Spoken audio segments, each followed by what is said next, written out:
a chaotic world, mental strength is a leadership superpower of our time. And not only mental strength can leaders find the fortitude to persevere through challenges, but confidence to overcome criticism and setbacks, and the self-mastery to be a port in the storm for their teams. So what does it take to harness this superpower? Today's guest has found 6 muscles that comprise mental strength and the habits needed to develop each one of them. We're going to get into that today. Now, before we get into this episode, let's come to grips about one thing, and that it is inevitable that there will come a time that we will hit a wall in our lives. And whether it's a marriage that's on the rocks, a career or business that's stagnated, or maybe your personal life is completely flatlined. And so if you're dealing with any of these or a combination of them and are finally fed up with where your life is at, then allow me to help you get clear on what needs to be done and how to do that so that you can get on living the life you were meant to live. Just go to the show notes for today's episode and book a clarity call. Let's get started today. And with that, let's get on with today's episode.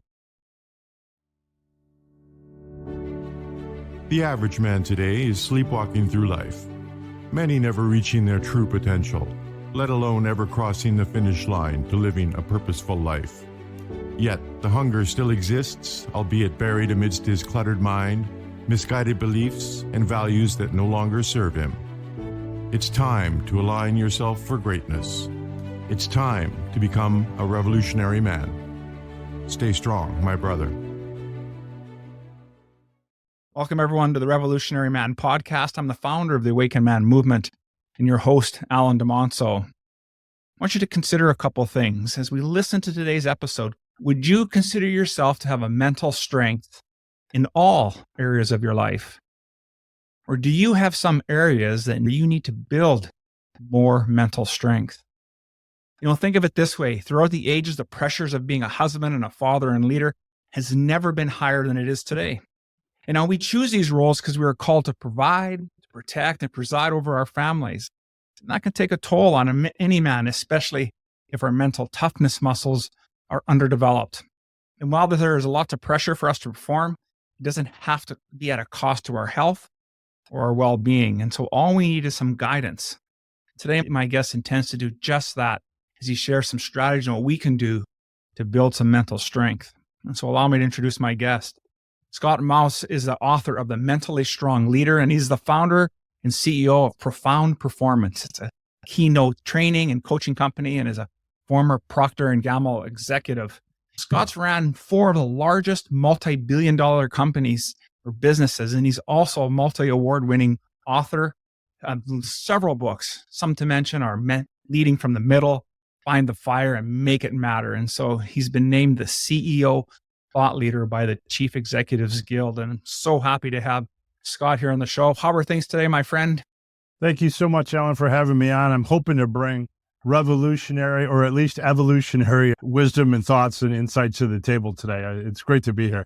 Yeah, I'm totally sure that's exactly what's going to be happening. And so here at the Revolutionary Man podcast, we always talk about everyone being on their own hero's quest or their hero's journey. And so my opening question for you today is to tell us about that time in your life when you knew things had to change. What did you do about it? And how did that experience shape you into the man you are today and the work you're doing? Yeah, my moment happened about halfway through my corporate career, Alan. I spent over 30 years in corporate life, as you had mentioned up front. I elevated to run some pretty large-sized businesses at Procter Gamble, multi-billion-dollar businesses. About halfway through my corporate journey, I realized that I was a student of leadership, not just a practitioner. And I was really fascinated with trying to discern what makes great leaders great versus people who just happen to be in leadership positions, both at work and in life, frankly. There's a lot of leadership positions in life, obviously. And I found I was just so interested and drawn to it that actually, while I was still in corporate, I wrote my first book because I wanted to share some of what I was beginning to learn. Then I started really becoming an intense researcher and trying to codify all the things I was learning. And at one point, I realized, Alan, I had a choice to make. I could stay in corporate life, continuing to try to work to climb the corporate ladder, or I could broaden my platform for making a difference with a written and the spoken word. So about a decade ago, I chose to leave corporate behind forever and embrace being an author, a speaker, a keynoter, a trainer, a workshopper, so that I could bring to the world all the things that I've been learning through my intense research that I apply in a variety of different formats. And people ask me, how did you make the call? How did you make that leap? It's got to be hard to leave such a great career behind. I just kept coming back to one question in my life over and over again, Alan, which is, will I make more of a difference in more people's lives by staying in corporate or by broadening my platform through the written and the spoken word? And I just kept coming back to that one central question. And as I did, it became very clear what I needed to do to make my life a revolution at that time. Man, I love that question that you asked yourself. And I would consider myself as well being a student of and a practitioner of leadership and how we can become better leaders. And I like how you frame that for yourself and how will you make a bigger impact in life? And I would suggest preparing for today's interview and our conversation that for sure you've made the right decision. As a matter of fact, your latest book is one that for sure I'm going to buy for several of the leaders that I currently work with, and because it was so profound. We're going to get into that in a little bit. And so before we really dive into it, let's give everyone a bit of an understanding of what you mean by mental strength and why it's so critical today. Yeah, Alan, I want to start by getting clear on what mental strength is not. Mental strength is not mental health. That's something that requires its own separate topic, separate discussion with medical professionals, right? So mental strength is not mental health, nor is it just EQ or emotional intelligence. In fact, of course, emotional intelligence is the ability to get your emotions working for you versus against you.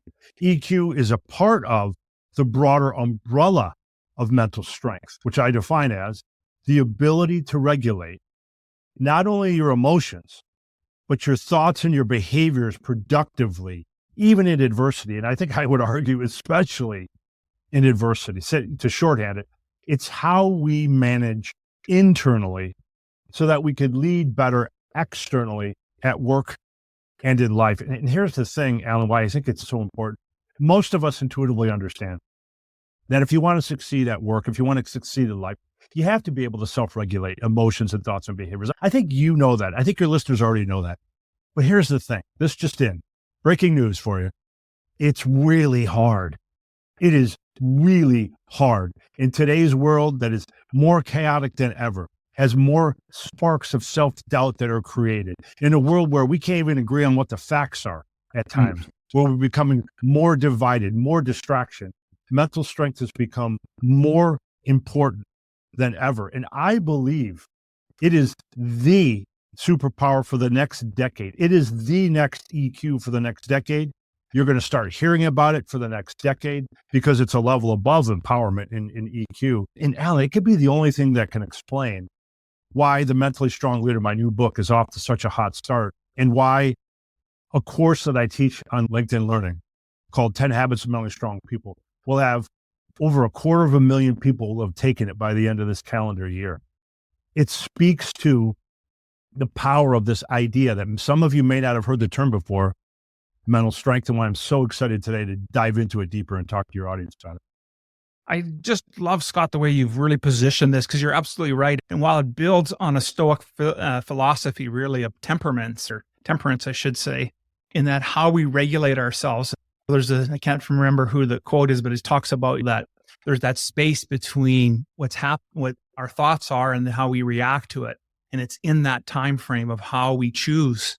We make these unconscious decisions. And I think about a busy time period we just came out of, and I watched some leaders not perform very well under pressure. I saw that they struggled. And I think for many of us, we don't realize that when we become under pressure, how do we change and react? And it's easy to say that I'm going to do this, or this is how I would handle that situation, until you're really put into the fire. And so I think in your work, you probably deal with a lot of that with executives, probably saw that at P&G and now even more so in your private life. Tell me a little bit more about what you're seeing as common challenges that leaders are faced with.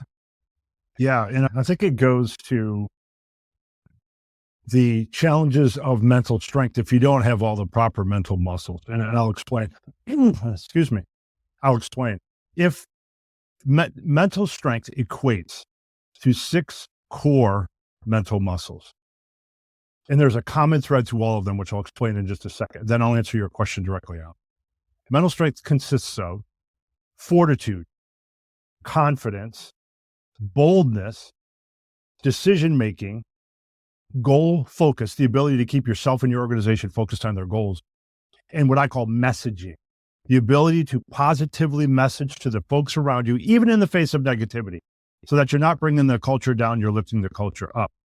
So the common thread across all these mental muscles is self-regulation. You need to be able to self-regulate to have good fortitude and resilience, to remain confident over time, to remain bold and stay focused on your goals, and to make smart decisions and be decisive and stay positive-minded, even in the face of negativity. It's self-regulation that ties all of that together. Now, to answer your question directly, I want to share one piece of data I've found that continues to astound me. I've conducted this study multiple times now, and I do it 3,000 executives at a time, where I ask one question in this piece of research that I do, either live in an interview or through a survey. One question I ask, 3,000 people at a time, thinking of the highest achieving organizations that you've ever been a part of that overcame the most obstacles. What were the attributes of the key leader at that time? And every time I run this study, Alan, between 90 to 91% of respondents describe the same profile of a leader. They describe the exercising of the same 6 mental muscles: fortitude, confidence, boldness, decision-making, goal focus, and messaging, the ability to stay positive. And here's what's even more incredible. When I follow up and I ask them, okay, now I want you to boil down that description to 1 or 2 words. How would you describe that leader in 1 or 2 words? And I'll give them a pick list to choose from. And I'll have the term mentally strong on that list somewhere in different places as I do the variety of research.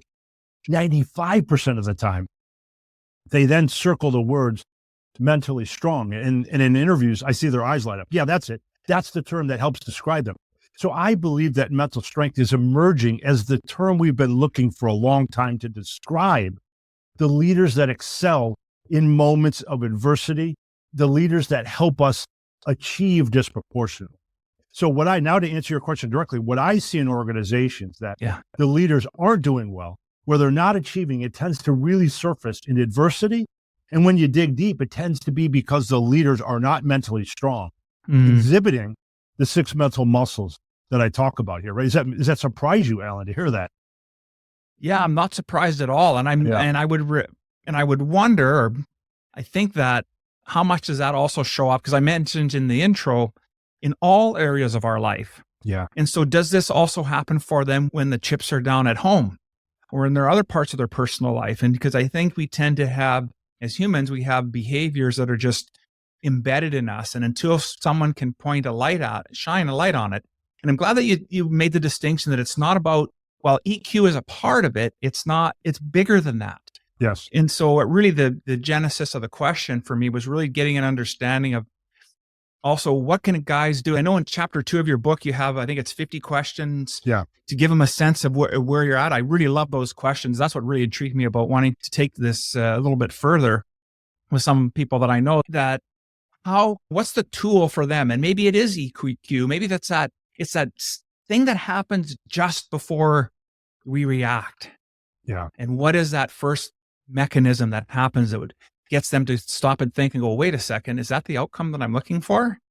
Yeah. If I did react this way, what would the outcome be? Just throw that out there for you. Yeah. Yeah. And what you're referencing is in the mentally strong leader.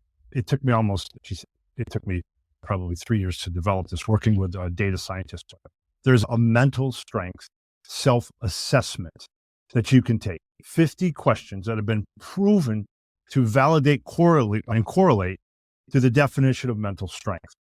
You take 15 minutes, that's all it takes. All I ask from the reader is that you have to be honest and be willing to be vulnerable, carve out 15 minutes of quiet time and answer the 50 questions. When you're done, what you get are a mental strength self-assessment that you can actually figure out which tier of mental strength do you fall in, all the way from the top tier, which is you're a beacon of mental strength. Other people are drawn to your fortitude, your confidence, your boldness, etc. All the way down to a novice. You're just learning about the concept and you're just starting it.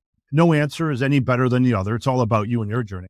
And you also get a score by mental muscle. So you understand. So how do I score on fortitude, on confidence, boldness, decision-making, goal-focused messaging? So what happens is you get the opportunity to create and craft your own custom-tailored mental strength training regimen. And then you can level up the muscles that you want to, or choose to maintain the muscles that just need some maintenance. And you don't have to do everything all at once, Alan. I draw a metaphor that I think is apt to the physical muscles. If you want to go to the gym to get physically stronger and build your physical muscles, you don't go into the gym and say, I'm going to work every muscle in my body every time I go to the gym. It would take 19 hours. You would stop doing it immediately. Wednesday might be back day, Thursday's leg day, Friday's arm and stomach day. I don't know. But it's the same thing with mental strength. Once you discern where you want to level up and where you want to just simply maintain, you can create your own regimen to go back to it time after time using the tools that I have in the book, The Mentally Strong Leader. So that's the assessment, the mental strength self-assessment you were referring to. Yeah, I really love that tool, and it resonated, and why I love it and why it resonates so much with me is one of the things that we put our guys through is I call it an integrity challenge, and it's really about looking at the different aspects of their life, and it forces them. It's similar to yours, it's a self-assessment, but it forces them to look at where they need to spend more time. Yeah. And to your point, it's not about trying to do all of it at once. It's about, okay, now you know where you're at. This is the water level. What do we need to do to move forward? What's the most important things that we can do? And then you start to work towards building when revealing that, developing that character that you want. And I think that's what resonated so much with the work that you're doing. You also talk about, I was reading a few of the articles on your website, and one of them you talk about, there's 3 different ways that people will fail. Tell me a little bit about that and what we can do to avoid those. Yeah. And let me set that up for you a little bit.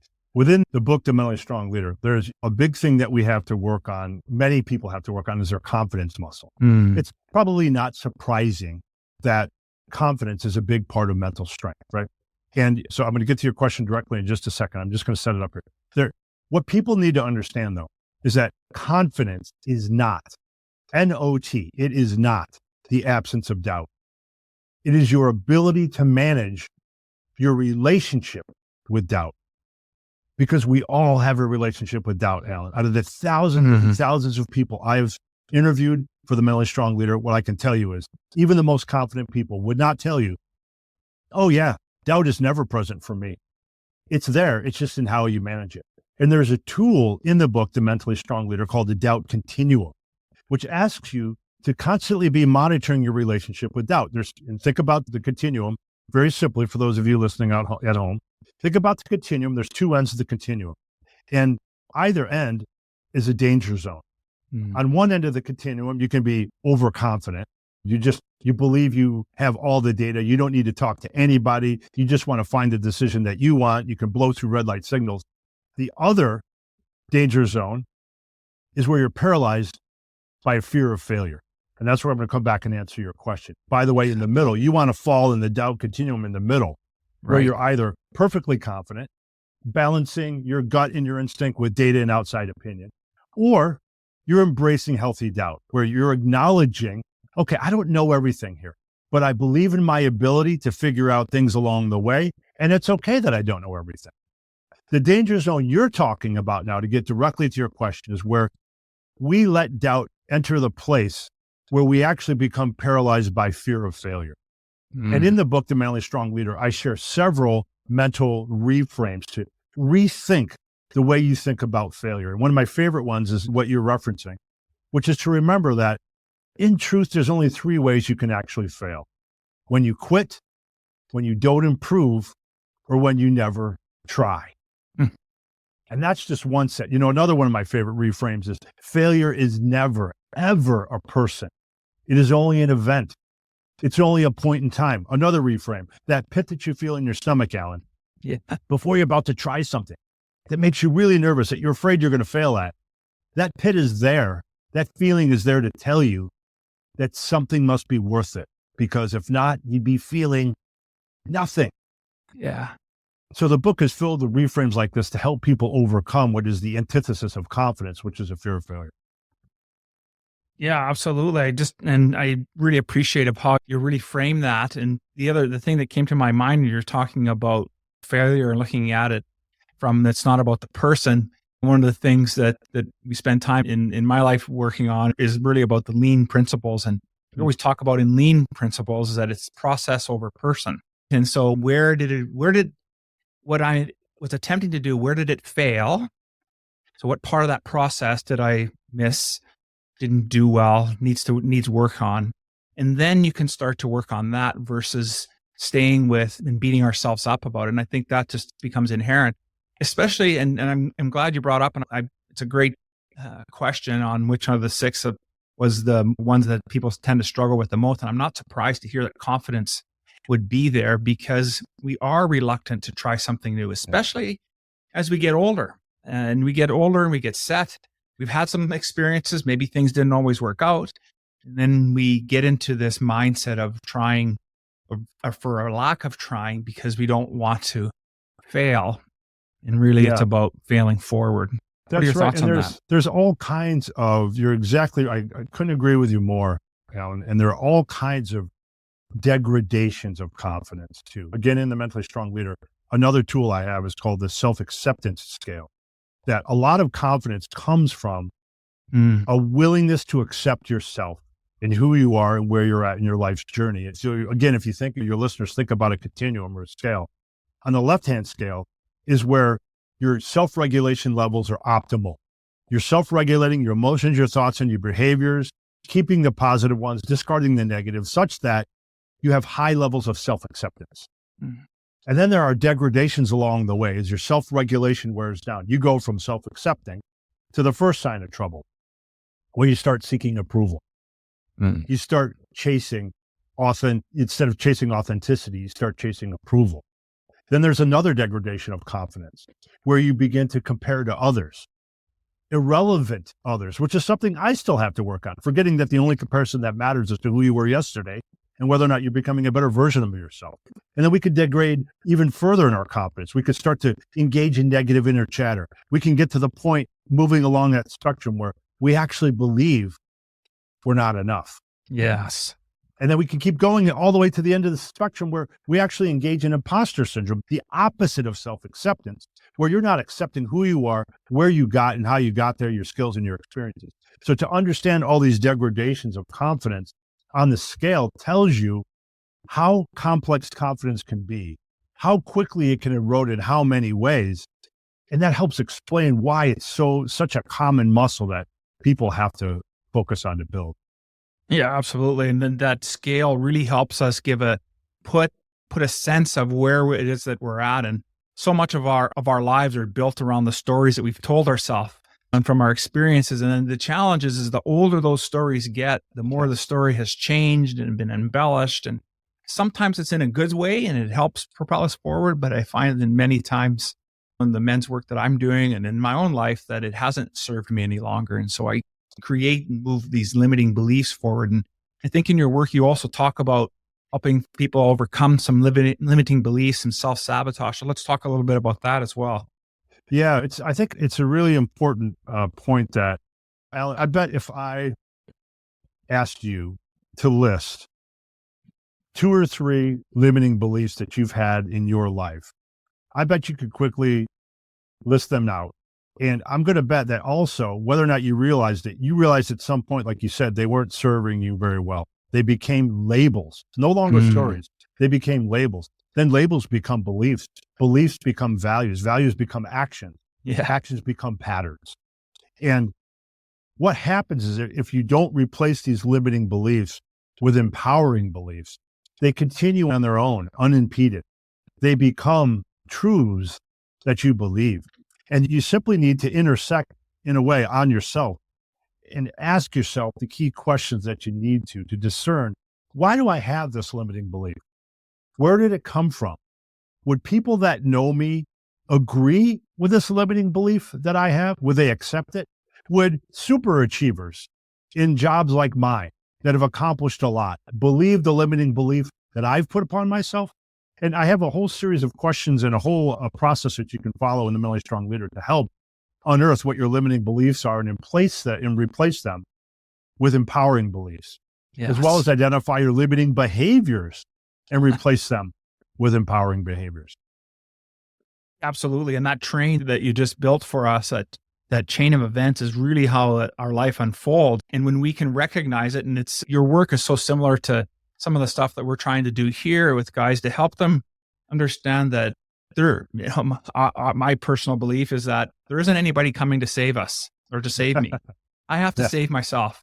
I have to be willing to do that. And there's the old joke about the person drowning on the rooftop there and asking for God why they didn't come and save them, yet he's saying several opportunities. And so we need to be willing to save ourselves. We need to be willing to take action, to do something. And if we choose to not do that, then our life becomes what it is. And so I always know guys are ready to do work and to really change is when they're willing to accept with where they are at, for who they are, and what they aspire to become. And when they can get that framework ready, then I think they can start to move forward. Doesn't mean it's an easy trip. It just means that we're going to deal in the now. We're going to deal with reality. And whether that's a leader in a company, or you're a new father, or like I said in the intro, your marriage is struggling. It doesn't matter. We show up as leaders, men. We're called to be leaders in some way, shape, or form. And so my next question for you is one of our virtues. We have 12 virtues here that we practice, and we look to do it much like Ben Franklin would. And we just pick one a month and we focus on that one. And one is servant leadership. And I know you talk a lot about servant leadership as well. And you have a different idea on how to measure your KPIs when it comes to that. So tell us a little bit about servant leadership and how you discuss it. Yeah, I'm a fan of servant leadership up to a point, and that may or may not surprise you, Alan. I believe there's one higher order form called others-oriented leadership. Yeah. Servant leadership is a branch on the tree of others-oriented leadership. And here's the distinction that I make. If you take servant leadership at face value, it can be, and this isn't my opinion, this is just my opinion. I've seen it personally for over many years in corporate, but there's also a lot of data and research on this. Servant leadership has a few hidden downsides. Yes, it's a good thing that you're putting your organization out in front of you, that you've flipped a pyramid. It's not about you, everybody serving you. It's about you serving them. That's a good thing. But things can go wrong for servant leaders. At times, research shows they can lose themselves in the fabric of their organization. They can continually put their organization forward and put them up front to the cost of the organization's goals, and even to that servant leader's reputation. There are times, even if you pride yourself as a servant leader, there are times when your boss wants to know that they want to know that you're in charge. They want to know, they don't want to hear about what your organization did in that moment at times, right? They want to know, what are you specifically bringing to the table from a thought and an action process?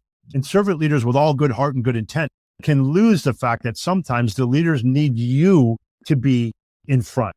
And sometimes they need you to do things that might not seem like they're the best for the organization in that moment, but they are in the long run. And servant leaders can tend to lose fact of that and believe that I have to serve the organization, even though the organization sometimes doesn't even know what's best for them. I just put cautionary tale around servant leadership. I embrace the core principle of it. It's a tree of others-oriented leadership. I just ask people to be aware of some of the limitations of servant leadership and instead focus on the words others-oriented, because if you start with a belief of it's no longer about you as a leader, that's going to inform a lot of the behaviors you engage in. That's a great distinction. And then while we've chosen to use the term servant leadership, it's a great distinction that you bring up, because it isn't about losing yourself, right? Whether that's in your organization or at home. And here's why I say that. So my wife and I went through some really challenging times about 5 years ago. And the challenges that we went through is because I was truly a doormat. I was trying to be Mr. Nice Guy. And so I was in this idea and this mindset of being this servant leader to my wife. The old adage, happy life, happy wife, right? But so much so to the detriment that I lost exactly who I was. I wouldn't stand up for myself. I wouldn't argue with my wife. I would always have an excuse. Is this going to matter in a year from now? But the point of being servant leader is to embody some of the aspects of it. To your point, right? There are some good parts of it, but it's not the be all and end all. And it is about having control and coming back and still being solid with who you are and recognizing when it is for you to step forward and say and warn your leader. I think today's leadership are more willing to hear to some extent what it is that their trusted people have to say. And you have to be able to develop that relationship, that managing up piece. And so you can have those honest conversations. And so thank you for the distinction, because I hadn't considered that some people might think of that as just losing themselves into it. And that's not at all what we're talking about. Yeah, that's exactly right. And also to a point you made earlier, Alan, I want to make sure that the listener understands that becoming mentally stronger doesn't have to feel intimidating and daunting. The opposite of mentally strong is not mentally weak. You are not mentally weak, Alan, because you wouldn't stand up for yourself in your marriage. That's not true. We all have a baseline of mental strength, yes, to build from. It's just about embracing and understanding that we're all at different points to use the overused metaphor, we're all at different points in our own journey. It's about understanding where you are in your journey, which of course you do with the mental strength self-assessment in my book. But then it's accepting that self-acceptance of, okay, this is where I'm at in my journey, and it's okay. Maybe I don't stand up to my wife and say all the things that I want to right now. I accept that about how I got here, and I want to change that about myself, and I'm going to go at my own pace and do it in my own way.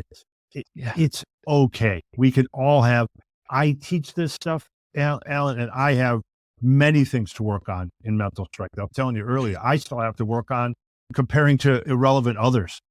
I still have to work on that. I'll still look at, oh, wow, look at that author, look at that keynote, look what they did, and look at that researcher. I also do work for Indiana University's School of Business. And, oh, look at that other researcher. They did more than I did. And I teach this stuff. We all have things to work on. It's okay. Yeah, I completely agree. It's progress over perfection. Yeah. As long as we stay there. I was looking that you do teach several workshops, and we're going to get to this at the end of the show. Make sure everyone gets a chance to reach out to you on those. But one that was really intrigued me is you talk about how to leave a legacy. Yeah. You teach participants about these footprints. And then right away when you were talking about the footprints in there, I was thinking about the Footprints poem. But tell me a little bit more about what you mean by footprints of legacy.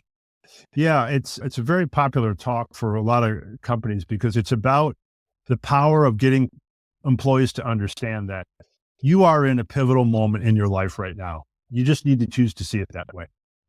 In some way, shape, or form, something about where you're at in your company, something about where you're at in your life, I guarantee you, it's a pivotal moment in some way, shape, or form. And if you choose to see it that way, and you open your mind to the fact that you're at a point in your life right now where you can sharpen and articulate, if you want to, or further sharpen the legacy you leave behind. And it starts by understanding the ways that human beings tend to leave legacies in general, right? We tend to leave it through enduring results.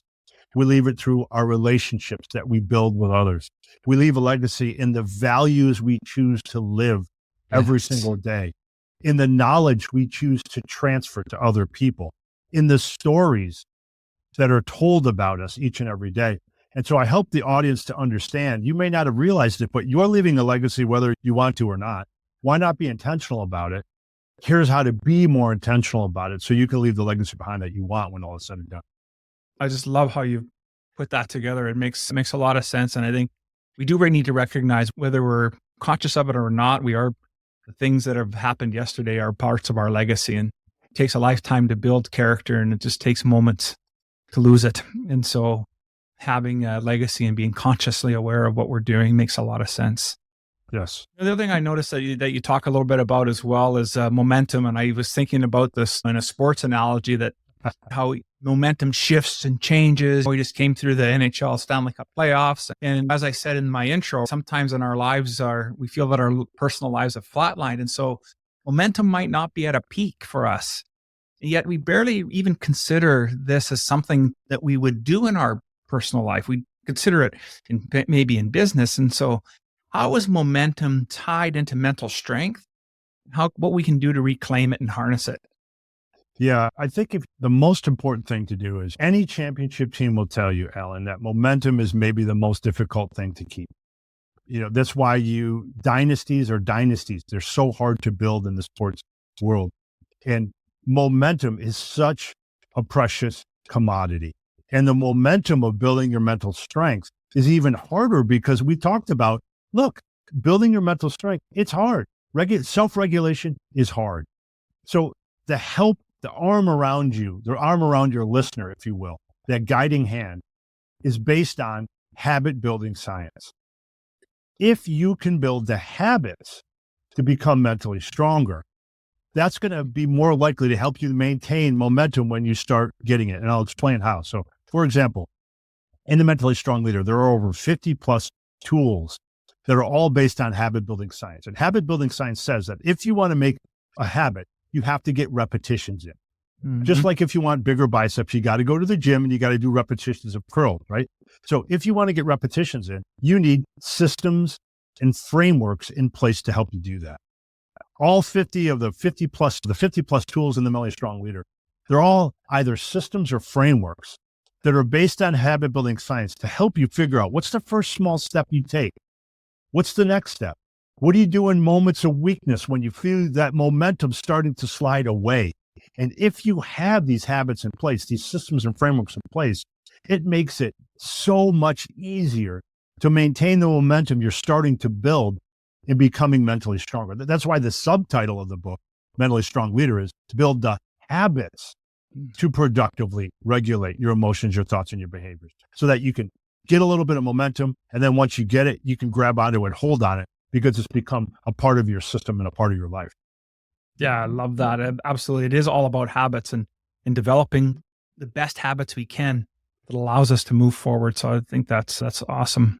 I'm not sure if you're in between books right now and you probably read a ton of books, but what currently is on your nightstand? And if, like I said, if you're in between, what's a book that's been really influential for you? Yeah, I'm not going to give the typical business book answer. I'm a fantasy genre fan. I'm even thinking about entering that genre myself someday. I just finished Lee Bardugo's Six of Crows. I really like that quite a bit. Cool. Outstanding. Yeah, I've usually been reading business stuff or anything to help develop. And I just started reading Sons of Valor because I happen to have the author on my podcast. And I forgot about how great it is just to read a book for pleasure. So grateful to hear that you're doing that too. From it. It helps you actually solve problems. When you remove yourself from a problem and think about something completely unrelated to a problem, then you return to the problem, things clear. Yeah, so, absolutely. That's why, I believe that to be true. Right on. Throughout your years and, all the work that you've been doing, I'm sure you've come across a mentor or two. And so the next question for you is, what's been the best piece of advice that you've had and how is it still serving you today? Chase authenticity, not approval. And I implemented that in my life a long time ago. And when we seek approval, Alan, it is a never-ending beast. It is an insatiable beast. And when, it's a temporary win at best. It's soul-sucking endeavor at worst. Yeah. It never ends. We get the approval of one person and we want more approval. Then there's more people in our life. And what happens when we chase that approval is we start to change the fabric of who we are. And if instead of chasing approval, you act as if you already had it and you chase authenticity, returning to your authentic self, not letting approval, the need for approval, change who you are. It's very powerful. And I've played that throughout my whole life. And that's an outstanding piece of advice and words of wisdom. Scott, of everything that we spoke about today, maybe there was something we didn't get a chance to touch on. If there was a takeaway you'd want our listeners to have, what would that be? I think I just don't want the listener to be intimidated at all about the concept of building their mental strength. You can do it. You can start with a mental strength self-assessment. Figure out, is it fortitude? Is it confidence, boldness? Is it messaging? Is it decision-making you want to work on? Is it your ability to focus better and stay focused on your goals? You determine what you need to work on for you. You level up the muscles that you want to. You maintain the muscles that you want to. The opposite of mentally strong is not mentally weak. We all have a baseline that we can work from. And the pursuit is so important, Alan, because I am telling you, mental strength is the next EQ. Your listeners are on the cutting edge ahead of it right now. It's the leadership superpower and self-leadership superpower for the next decade. And you can get ahead of the curve. I love that. Absolutely. Scott, thank you so much for being on the show today and really helping us get an understanding of what we need to do to build mental strength in all areas of our life.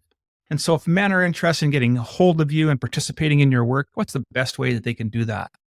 Yeah, you can go to scottmautz.com and you'll find out about my workshops, keynotes, trainings, the book, The Mentally Strong Leader, all my books. And I put together a gift today for all your listeners, Alan. If they're interested, if they would like a free 60-page PDF, which includes the mental strength self-assessment I was talking about earlier, as well as questions and prompts to help you get the most out of the book, The Mentally Strong Leader. If you want that free 60-page PDF, you can go to scottmautz.com/mentally strong gift. Scott, I'm going to make sure all that information is in the show notes, as well as anywhere that you are on social media, so people can reach out to you and get a hold of you. I want to say once again, brother, thank you so much for being on the show. I love the conversation. Thanks for having me. I appreciate what you do, Al.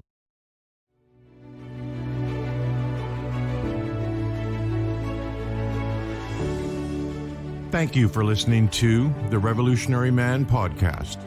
Are you ready to own your destiny? To become more the man you are destined to be? Join the brotherhood that is The Awakened Man at theawakenedman.net and start forging a new destiny today.